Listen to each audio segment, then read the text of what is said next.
Hello and welcome back to another exciting episode of the Pipeline Podcast. It's June and we'll be talking about all things Pride. What is that? Oh, and even the thrift store. So I've gone to a Diversity thrift store. Diversity Thrift. They're actually one of the sponsors that we usually use each year for SAEP. They gave us so many shoes over the last few years. They donate like hundreds of shoes to us that we then go out and give to the homeless population here in Richmond. So we love Diversity Thrift. They're such a great partner for us. Obviously, because we're virtual, we haven't gotten that chance to have our students participate in taking care of these homeless populations here in Richmond. But we love Diversity Thrift. They do a lot for the LGBTQ community here in the Richmond area. And later we welcome Jennings from TLC's I Am Jazz, who will speak to us about his fitness inspirational videos, growing up on TV, and being an ally for the LGBTQ plus and transgender community. My one piece of logic is this, and I'll say it to you, and maybe it'll hit you deep, and I think it might hit some people listening. My logic and the reason I've gotten into working out, and I've never had the time where I'm like, oh, I'm not going to work out for a month. It just never has happened to me since I started working out more consistently. I tell myself, if I have a terrible day, but I worked out, at least I did one thing to get better that day. Episode 8, A is for Ally. Larea, how are you? I'm doing well, Ray. How are you? I'm good. I'm excited to be back here on the Pipeline Podcast. It's been a while, but we have been doing some incredible things. Our summer programs started, and that's one of the main things our office does is the Vcu Pipeline Programs. And we've talked about them multiple times. Which is your favorite program? Oh, no, I cannot pick one. I cannot pick one. I love all of them because we get to help different stages of students. So I love Healthcare Quest because that's middle school. And then I love HSA because it's high school. Then I love, I love Acceleration because it's freshmen because they're, the babies. And then I love SAP because they are about to graduate. They're nearing the end of their career. And then Allied Health, I love that we have like community college students. So, we're tapping into another network to expose. Yeah, I love that our office is just not just college students.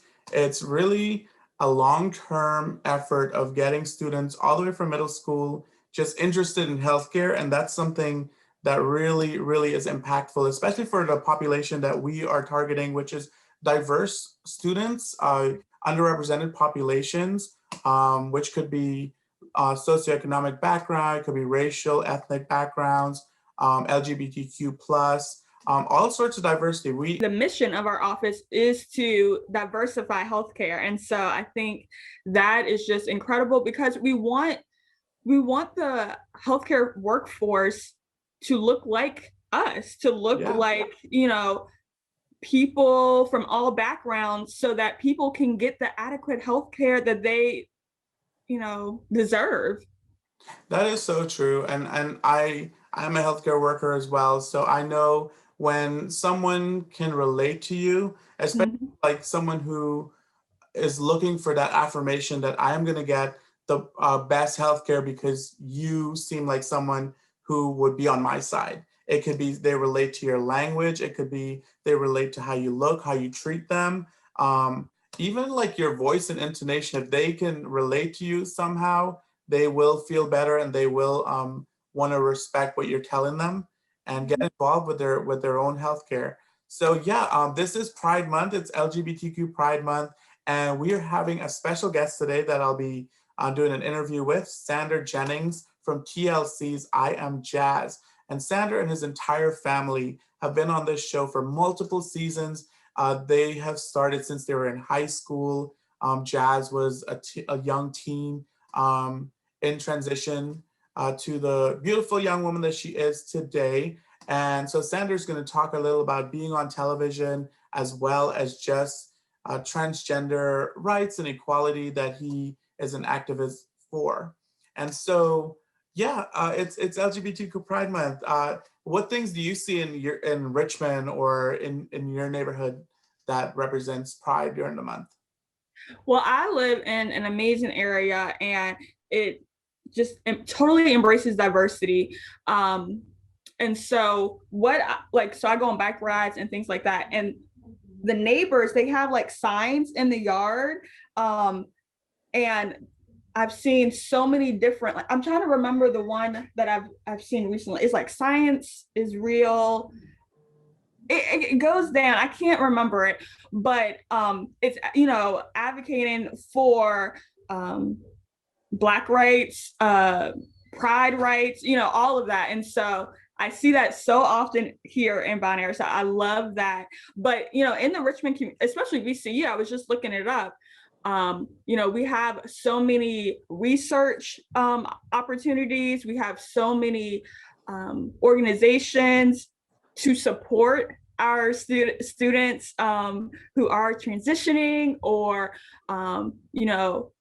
just who need that support. And so I've noticed that. And what was I? Oh, and even the thrift store. So I've gone to a diversity thrift store. Diversity Thrift. They're actually one of the sponsors that we usually use each year for SAEP. They gave us so many shoes over the last few years. They donate like hundreds of shoes to us that we then go out and give to the homeless population here in Richmond. So we love Diversity Thrift. They're such a great partner for us. Obviously, because we're virtual, we haven't gotten that chance to have our students participate in taking care of these homeless populations here in Richmond. But we love Diversity Thrift. They do a lot for the LGBTQ community here in the Richmond area. And I love that Richmond is very accepting. There's Virginia Pride that happens right here on Browns Island each year. I'm not sure if it'll happen this year. I think they are doing something in June, but I'm not sure specific dates on that as yet. But it's exciting. It's an exciting time of acceptance and just respect and pride here in the month of June. And so we are going to bring our guests in, and I'll do a short interview, and then we will see you all again right here in the pipeline. All right. And so our platform is not just to highlight that healthcare is physical, but it's also to highlight like its wellness of like the mind, body, spirit. And I think that's where you really can connect with our students, is you're really a positive energy. And this is just before we start. I just wanted to introduce myself to you. Okay, cool. Well, I appreciate you for thinking of me as that type of way. I hope that I provide some great insight to the students. Yeah. So what pronouns do you use? I was asking you before. He, him. Okay. Hello, everyone. Thank you so much for joining us today. Our guest is social media influencer, fitness promoter, reality personality, and he's a part of the cast of TLC's I Am Jazz. He joins the podcast today to talk about fitness, growing up on TV, being an ally to the LGBTQ plus community, and a general positive online presence. Please welcome to the show, Sander Jennings. Sander, how are you, and how are you surviving through COVID? Hey, what's up? I am doing great. COVID has definitely affected my life in numerous different ways, but I just try to live life positively, and I'm rolling with the punches. I know we're all going through it, so just trying to stay positive through it all and also spread positivity through it all. I keep up with you on social media, and I saw you just got your shot. What was that experience like? And was it exciting for you to just feel some level of safety out there? Yeah, so it was super exciting when I was able to get my first COVID shot, when my mom helped me out because she was actually with my doctor. And my doctor was like, yeah, you fit the criteria to get the shot. So I was able to get it. Within a week, I was able to get in after finding out that I was eligible. And then, boom, I got the shot. It didn't really hurt. I was fine, didn't feel any side effects, and I'm getting my second shot soon. It was super exciting, liberating. Then I posted on social media, and people really loved seeing it. I wasn't expecting it to pop off and get a lot of likes, but it really did. So it shows that people are taking this vaccine stuff seriously, which is cool. I'm excited for people to take it seriously because we have to get back to normal. We have to get back to some sense of just getting out there and doing stuff again. I know you're always active. You're always doing things. I see a lot of video of you, fitness videos. You were traveling recently. Is there any downtime for you where you just sit back and chill and we just don't see that? Yeah, that's a good question. So I definitely have been, one thing I've been really working on is turning the off button. I've always been a really good time manager, but during this stage in my life where I just finished my master's degree and I'm really starting to then enter into the adult world and figure out exactly what I want to do for career, I know exactly who I am as a person for the most part, but it's like, okay, how can I monetize this while also feeling like I'm always just giving back to the community, because that's always my number one goal. So it's sometimes hard to turn on that off switch. And that's why you're like, oh, do we ever see an off switch? Yes, there's times where I can chill. This weekend, I'm going up to visit my brother. That's why I'm sitting outside my friend's house before we leave for it. So I definitely do have some time where I go to the beach, hang out with some friends, and have some off time. But even when I'm doing that, I might have to press post on a social media post, and there's always some light switch that's turned on for me. It's one thing I'm working on actually right now. Yeah, do you think it's important just to take that time off, just to take some time for yourself? Yeah, I actually think it's interesting. Last night, someone asked me, what would happen if you decided you didn't want to post on social media for a week? Would you miss out on money? Would you followers stop following you? And I was like, no, if I decided I want to take a social media break, if anything, people would be sad that I'm gone for a week. And when I come back, they'd be more excited. Yeah. I haven't taken one for a while, but that's just the true reality of it. I just like it, so I keep doing it. But yes, it's so important that everyone finds a balance. I think time management is a huge skill I fortunately learned very young in life, so it's helped me get through college really quickly, get good grades in college, and really start to find myself at 23. But there's a lot more things that I'm still learning each and every day. And one of those things that I definitely encourage everyone to do is take time for yourself and find that balance in life. Time manage well, because yes, you want to figure out everything so quickly, and you want to make money, and you want to find a significant other, but sometimes you just need to relax and be like, hey, I'm this age and there's a lot of life to live. And I actually started writing a book when I was in college, just for myself kind of, and it was called 80-20. It's like the life expectancy in this world is approximately 79, 80 years old. And you're only 20. Still only 1/4 of the way through your life. So don't be stressing about all those small things. And I just focused on a lot of small topics. I sometimes go back and read that just to remind myself that I'm young and I have a lot of time. Did you get finished with the book? So yeah, the book was kind of something I was just working on and just writing on by myself. I didn't really realize it was like a book, but after I realized, yeah, I kind of wrote a little book for myself. I never really finished or tried to publish it or anything like that. Maybe one day I will. It's definitely on my list, but there's other things I want to do first. But one day maybe I will. But I have just like kind of things. And now what I do is I actually turn what I wrote in that book into short form videos or Instagram captions. So I've been posting it, sprinkling it in here and there on my social media to spread those messages without actually putting it in a book, because social media is one big book or one big video for you to share your message. So maybe it's not a full copy, but one day maybe I will put in a full copy. I noticed you've been growing a lot on TikTok, on Instagram, and I know that your background that you chose for your career path is in marketing. You got your master's, like you mentioned. Is that where this inspiration is coming from, and where all the knowledge of how to grow your base is coming from? I think it's a few things. So I think the number one thing is my authenticity. That's really helping me grow. And when I'm teaching people how to grow on social media, I say the same thing. You got to be your most authentic self. I think obviously having a good platform and being on a TV show helps. But then, yes, the strategy behind it is always important. Running a strategy and implementing a strategy on social media really does help you grow. And that's why I'm actually starting up a company called Digi Empower, focusing on empowering emerging creators and small businesses to share their story. So be authentic and use the power of short form video to build their own digital empires. The world is moving online. Even when things go back to, in quotes, normal, social media will still dominate. So anyone could do it. Anyone could grow online, in my opinion, with the consistency and certain tips and strategies, and by sharing your story. For me, it took me a long time to find that empowerment. And I didn't start really growing on social media until I already had been on a TV show for a while. But once I started implementing strategies and recognizing that I had influence is when my empowerment really came and my story kind of shined through. And that's why I think I've grown a lot on social media.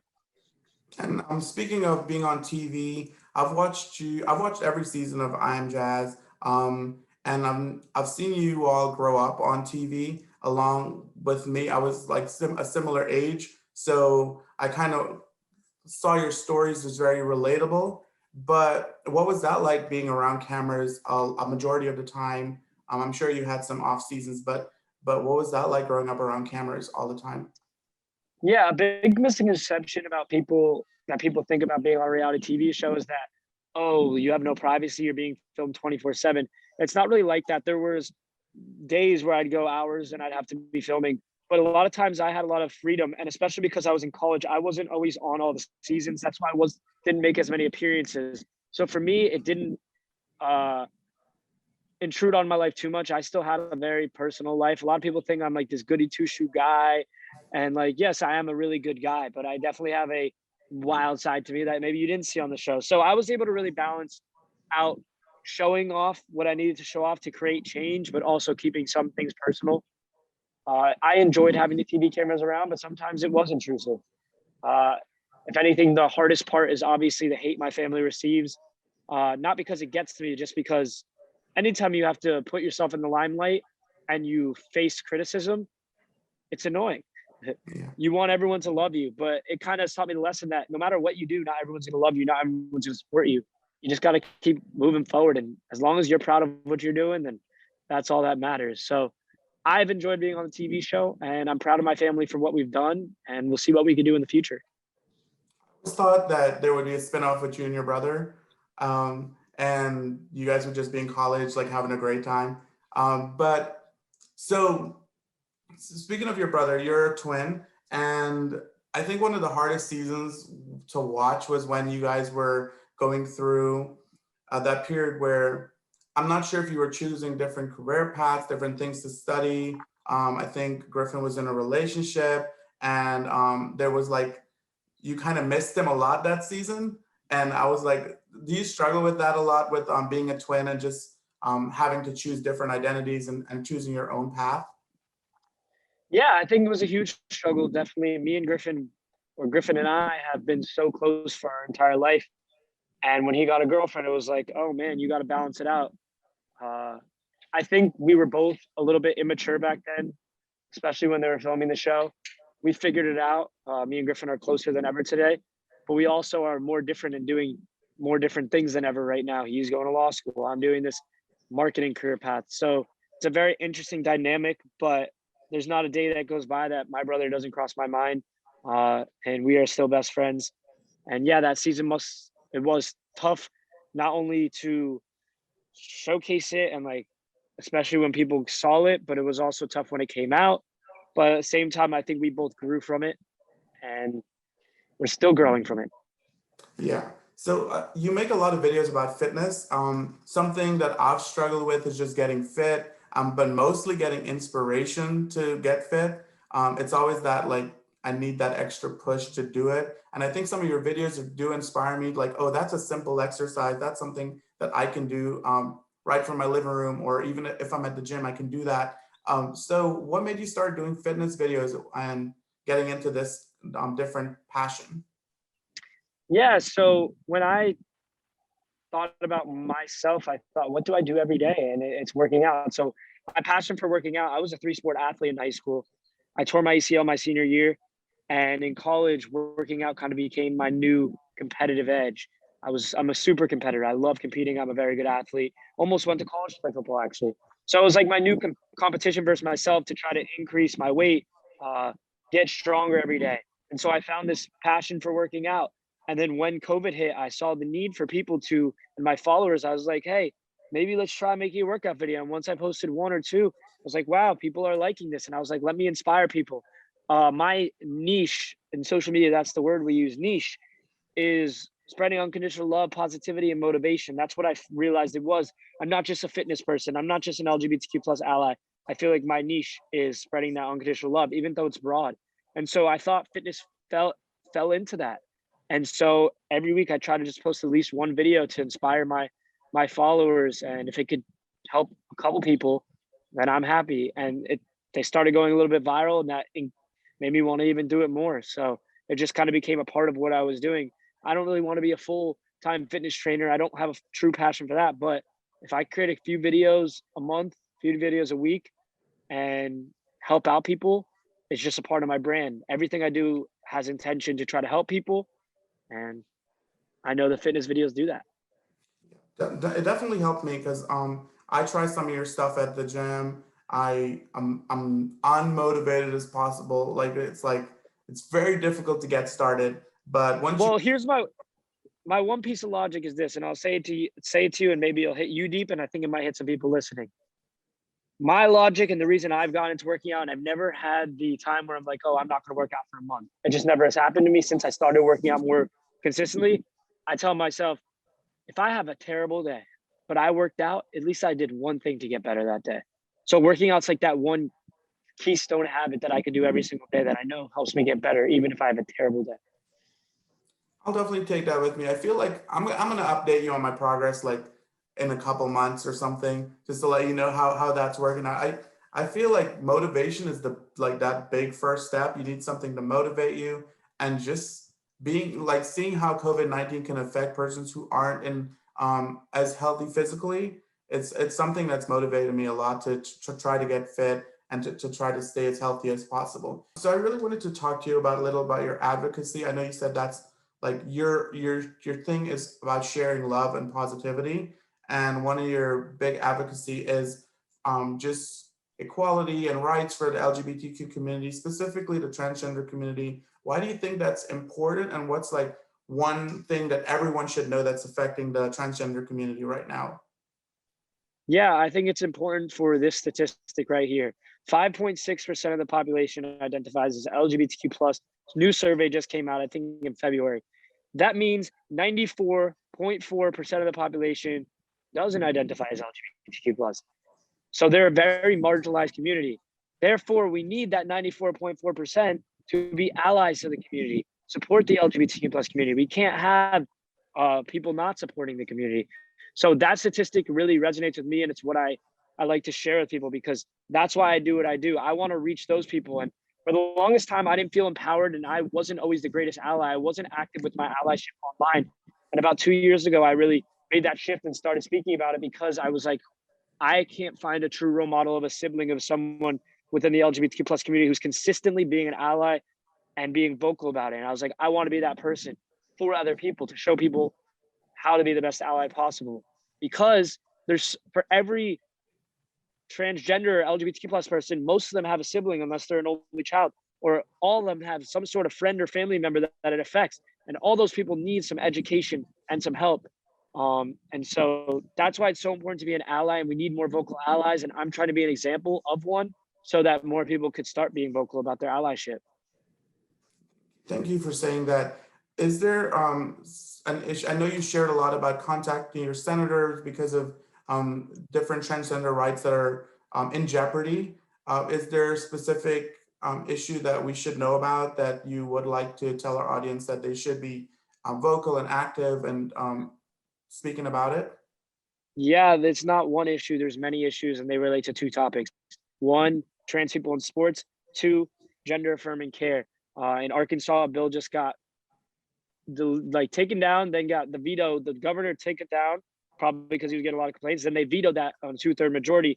So now they're transgender individuals under the age of 17 or 18 can't get gender affirming care, and that gender affirming care is life saving. And in 25 plus other states, they're also trying to enact similar bills. Then in those same states, they're also likely enacting sports bills. So there's a lot of, and these sports bills make it so like women of trans experience cannot play sports in schools in K through 12. It's terrible. I had to watch my sister sit on the bench. It's not okay. And everyone should be looking and doing research on these bills. I know HRC and ACLU are constantly always talking about it. And we should contact our governors, and we should fight these bills, because these anti-trans legislations are not okay.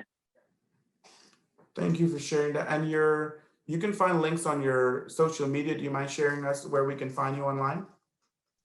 Yeah, so you could find me on Instagram, Sander_54. I'm not sure when this comes out, if they'll still be there. I'm changing my links all the time. Like this weekend, I'm raising money for charity, so I'll have a different link in there. But if you look up anti-trans legislation, ACLU, or anti-trans legislation, human rights campaign, you'll find it. My Instagram is Sander_54. My TikTok is Sander_Jennings. My YouTube is Sander Jennings. I also have a Snapchat, Sander_Jennings. So you can find me in all these different places. And I hope everyone who's listening comes and checks me out. Yeah, I hope so too. We appreciate you doing this interview with us. I just have one more question. I recently saw that you posted a video. It was a TikTok, and the caption was, "When producers have you film a scene for I Am Jazz," and you were pretty excited in the video. What does that mean? Is there a new season coming, or is there anything you can tell us or not? Yeah, that video was me just having fun. Okay. All right. Well, that's me teasing. That's me teasing. And if there is an update about I Am Jazz, I promise you everyone will know, and I'll be making a cool video for it. At this current moment in time, I cannot share any of those details though. Okay. No, I was just wondering if that specific video was like oh, there is something coming. But we're excited. I watch the show every season. And we want to thank you again, Sander, for coming on the Pipeline Podcast. And we'll talk to you at another point. All right. Thanks for having me. Thank you. Have a good day. Bye-bye.